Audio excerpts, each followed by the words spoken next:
creamy mushroom butter chicken. Pinangalanan ko lang siya ng gano'n. Wala naman isa. Ito, nagsusutay lang ako ng sibuyas at bawang. Sinutay ko lang siya hanggang sa maging golden brown. Pagka golden brown na siya, tsaka medyo melted na yung sibuyas. Pwede na natin siya. At ilalagay natin maya-maya dyan yung mushroom. Ito na nga pala, may ready to made na nga pala ako siya. Ipinride ko siya sa butter. Medyo crispy siya. Ayan, depende sa gusto nyo kung crispy or kung gusto nyo i-fry nyo siya ng raw, walang breading, pwede yun. Pero ako gusto ko may breading, so ipinride ko muna siya ng mga 5 minutes sa fryer, then ipinride ko ulit siya sa butter para sisipin niya yung lasa ng butter. Ayan. Wait for a while para masusunod na details. So ayan ito, ginigisa ko na din yung sinama ko na sa gisa yung mushroom. Fresh mushroom mas masarap gamitin kasi sa fresh mushroom mas masarap kesa sa preservative, yung mga nasa intan. Iba lasa. Nag-try na ako nun, iba lasa. Kaya lang natin siya masutay for 5 minutes. Kasi kailangan lutuin siya maigi.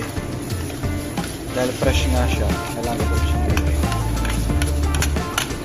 Sutay lang natin siya. Wait for a while again, ha? Ayan, golden brown na siya. Bago natin ilagay yung ating thick creamer.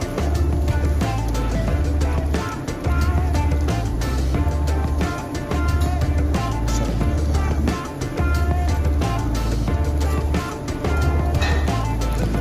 Hawin lang natin.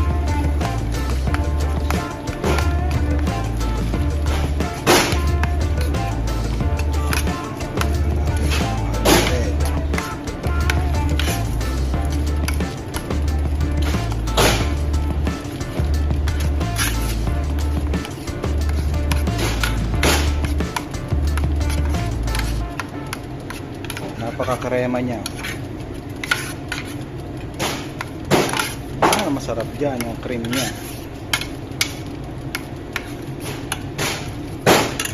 Wait for a while. Yan, pagka medyo luto na yung ating cream, lalagyan natin siya ng cheese. Konti lang. Pampaalat lang. Pampalasa lang yan. Yung cheese na. Ayan, haluin lang natin siya. Then after nan, ibabalik natin yung chicken para ma-absorb niya yung lasa ng mushroom, cream at saka ng cheese. Para doon sa mga exact measurement po nito, sekreto ko lang yun.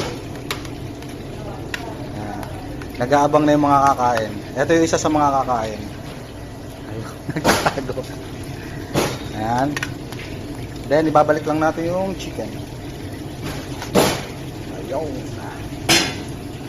Yan, ang chicken. Hindi ko na siya didesignan kasi kakainin ko din naman ito mamaya. Masisira lang din yung ating input at output. Ayan.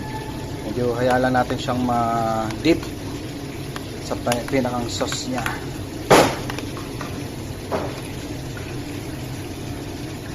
Ayan.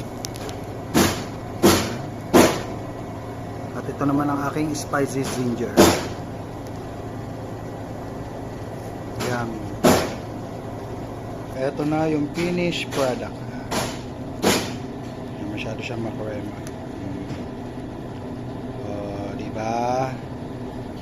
Ang sarap-sarap niya. Ayan siya. Ang krema. Thank you.